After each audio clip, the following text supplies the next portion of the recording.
Hello. Anupama Parameswaran ധന്യവർമ്മയുമായി നടത്തിയ interview social മീഡിയയിൽ വൈറലാണല്ലോ.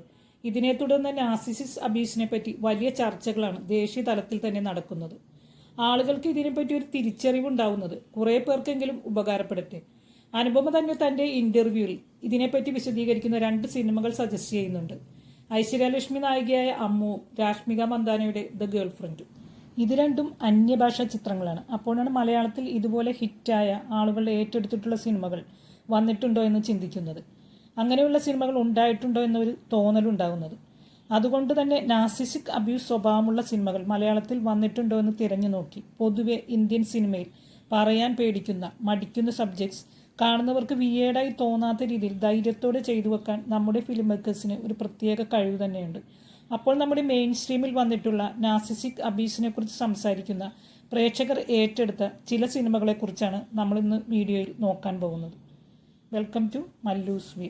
സ്വന്തം കാര്യം മാത്രം നോക്കുന്നവരും സഹാനുഭൂതി തീരെ ഇല്ലാത്തവരുമായ വ്യക്തികൾ, ഇങ്ങനെയുള്ളവരെയാണല്ലോ നമ്മൾ നാർസിസ്റ്റ് എന്ന് പറയുന്നത്. അവരിൽ നിന്നുണ്ടാകുന്ന മാനസികവും വൈകാരികവുമായ ചൂഷണം, ഇതിനാണ് നമ്മൾ പൊതുവെ നാർസിസ്റ്റിക് അബ്യൂസ് എന്ന് പറയുന്നത്. അങ്ങനെ ഒരാളെ നമ്മൾ മലയാള സിനിമയിൽ വളരെയധികം കൊണ്ടാടിയിട്ടുണ്ട്. കുമ്പളങ്ങി നൈറ്റ്സ്. മധു സി നാരായണൻ സംവിധാനം ചെയ്ത് 2019 ഇറങ്ങിയ കുമ്പളങ്ങി നൈറ്റ്സ് കൊച്ചിക്കടുത്തുള്ള കുമ്പളങ്ങി എന്ന മത്സ്യത്തൊഴിലാളി ഗ്രാമത്തിന്റെ പശ്ചാത്തലത്തിൽ കുടുംബ ബന്ധങ്ങളുടെ കഥ പറഞ്ഞ സിനിമയാണ്. ഷെയ്ൻ നിഗവും സൗബിൻ ഷാഹിറും അന്നാബെന്നുമൊക്കെ അഭിനയിച്ച് തകർത്തപ്പോൾ ഫഹദിന്റെ ഷെമ്മി സിനിമയിലും പ്രേക്ഷക മനസ്സിലും നിറഞ്ഞാടി. പുരുഷാധിപത്യ ചിന്തകളെയും കുടുംബത്തിലെ അടിച്ചമർത്തലുകളെയും ചോദ്യം ചെയ്യുന്നതോടൊപ്പം ശക്തരായ സ്ത്രീ കഥാപാത്രങ്ങളും സിനിമ അവതരിപ്പിച്ചു. കലാമൂല്യവും മികച്ച ജനപ്രിയ ചിത്രത്തിനുമുള്ള 2019 കേരള സംസ്ഥാന ചലച്ചിത്ര പുരസ്കാരവും നേടിയ സിനിമയിൽ ഷെമ്മിയെ അവതരിപ്പിച്ചതിലൂടെ ഫഹദ് മികച്ച സ്വഭാവ നടനുള്ള പുരസ്കാരവും നേടി. ഫഹദ് ഫാസിലിന്റെ ഷെമ്മി മലയാള സിനിമയിലെ ഏറ്റവും മികച്ച സൈക്കോപതിക് നാർസിസിക് കഥാപാത്രമാണ്. ഷെമ്മി ഹീറോ ആട ഹീറോ എന്ന പ്രഖ്യാപനം, താൻ ഒരു പെർഫെക്റ്റ് പുരുഷനാണെന്ന അമിത അഹങ്കാരവും മറ്റുള്ളവരെ നിയന്ത്രിക്കാനുള്ള ഒരു ത്വരയും സ്വന്തം ഈഗോയ്ക്ക് മുറിവേൽക്കുമ്പോൾ ഉണ്ടാകുന്ന അക്രമ സ്വഭാവവും ഇയാളുടെ പ്രത്യേകതകളാണ്. താൻ മറ്റുള്ളവരെക്കാൾ ശ്രേഷ്ഠനാണെന്നും ആ വീടിന്റെ സർവാധിപതിയാണെന്നും അയാൾ വിശ്വസിക്കുന്നു. കണ്ണാടിക്ക് മുന്നിൽ നിന്ന് മീശ പിരിക്കുന്നതും സ്വന്തം രൂപത്തിൽ അമിതമായി ആനന്ദിക്കുന്നതും അതിന്റെ തെളിവാണ്. ജോജി. ദിലീഷ് പോത്തൻ സംവിധാനം ചെയ്ത് ശ്യാം പുഷ്കരൻ തിരക്കഥ ഒരുക്കിയ ജോജി. ഇവിടെ ഒരു കാര്യം പറയാനുള്ളത്, കുമ്പളങ്ങി നൈറ്റ്സിന്റെ സഹനിർമ്മാതാവായിരുന്നു ദിലീഷ് പോത്തൻ. അതിന്റെ തിരക്കഥാകൃത്ത് ശ്യാം പുഷ്കരനുമായിരുന്നു. വില്യം ഷേക്സ്പിയറുടെ പ്രശസ്തമായ മാക്ബത്ത് നാടകത്തിന്റെ സ്വതന്ത്ര ആവിഷ്കാരമാണ് ജോജി.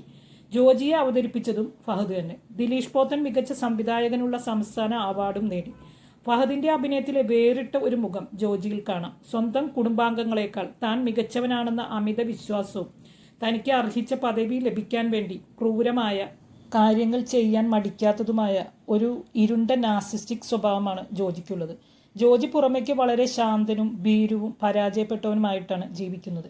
എന്നാൽ ഉള്ളിൽ അയാൾക്ക് കടുത്ത അഹംഭാവവും വലിയ ലക്ഷ്യങ്ങളുമുണ്ട്. തനിക്ക് അർഹിക്കുന്ന പദവി അച്ഛൻ തരുന്നില്ല എന്ന ഒരു വിക്ടിം മെന്റാലിറ്റി അയാൾക്കുണ്ട്. വളരെ രഹസ്യമായിട്ടാണ് തൻ്റെ ഉള്ളിലെ ക്രൂരത അയാൾ പുറത്തു കാണിക്കുന്നത്.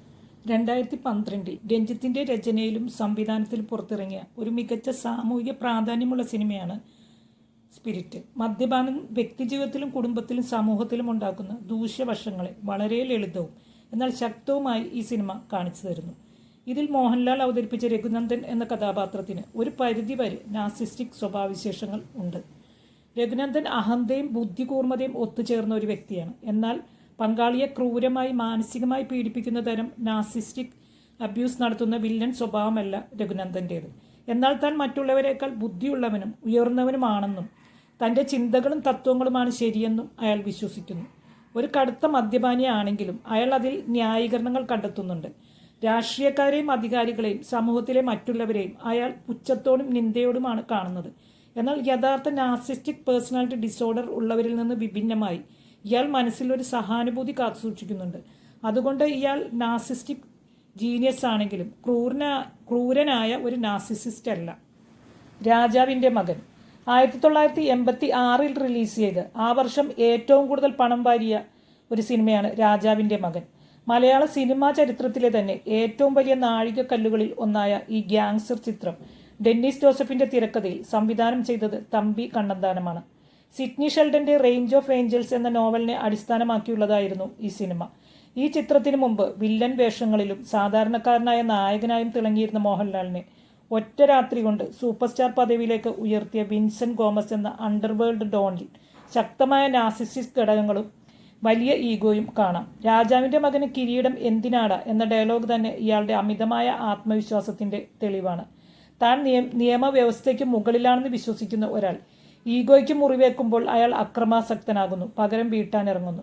സ്വന്തം താല്പര്യങ്ങൾക്കാണ് അയാൾ മുൻഗണന നൽകുന്നത്. സ്പാനിഷ് മസാല ലാൽ ജോസ് സംവിധാനം ചെയ്ത 2012 പുറത്തിറങ്ങിയ ഒരു ജനപ്രിയ റൊമാൻറ്റിക് കോമഡി ചിത്രമാണ് സ്പാനിഷ് മസാല. ദിലീപ് നായകനായ ചിത്രത്തിൽ കുഞ്ചാക്കോ ബോബൻ, ബിജു മേനോൻ എന്നിവരായിരുന്നു മറ്റു പ്രധാന താരങ്ങൾ. കുഞ്ചാക്കോ ബോബൻ അവതരിപ്പിച്ച VN എന്ന കഥാപാത്രം പ്രകടമായ നാർസിസത്തിൻ്റെയും ടോക്സിക് ഈഗോയുടെയും മറ്റൊരു വശമാണ് കാണിക്കുന്നത്. ചിത്രത്തിലെ നായികയായ ഒപ്പനയെ സ്വന്തമാക്കാൻ VN കാണിക്കുന്ന വാശി പ്രണയമല്ല, മറിച്ച് ഒരു നാർസിസിസ്റ്റിന്റെ അധികാരഭ്രമം മാത്രമാണ്. താൻ ആഗ്രഹിക്കുന്നതെന്തും തനിക്ക് ലഭിക്കണം എന്ന പിടിവാശിയാണ് ഇയാൾക്കുള്ളത്. ദിലീപിന്റെ കഥാപാത്രത്തെ വംശീയമായും സാമൂഹികമായും അധിക്ഷേപിക്കാൻ ഇയാൾ മടിക്കുന്നില്ല. മറ്റുള്ളവരെ താഴ്ത്തിക്കെട്ടിക്കൊണ്ട് സ്വന്തം മേധാവിത്വം ഉറപ്പിക്കാൻ ശ്രമിക്കുന്നത് ഒരു ക്ലാസിക് നാർസിസിസ്റ്റ് സ്വഭാവമാണ്. തന്റെ ആഗ്രഹങ്ങൾക്ക് തടസ്സം നിൽക്കുന്നവരെ ശാരീരികമായി ഉപദ്രവിക്കാനും ഇയാൾ മടിക്കുന്നില്ല. ഇതുപോലുള്ള കഥാപാത്രങ്ങൾ മലയാള സിനിമയിൽ വേറെയും വന്നിട്ടുണ്ടാകാം.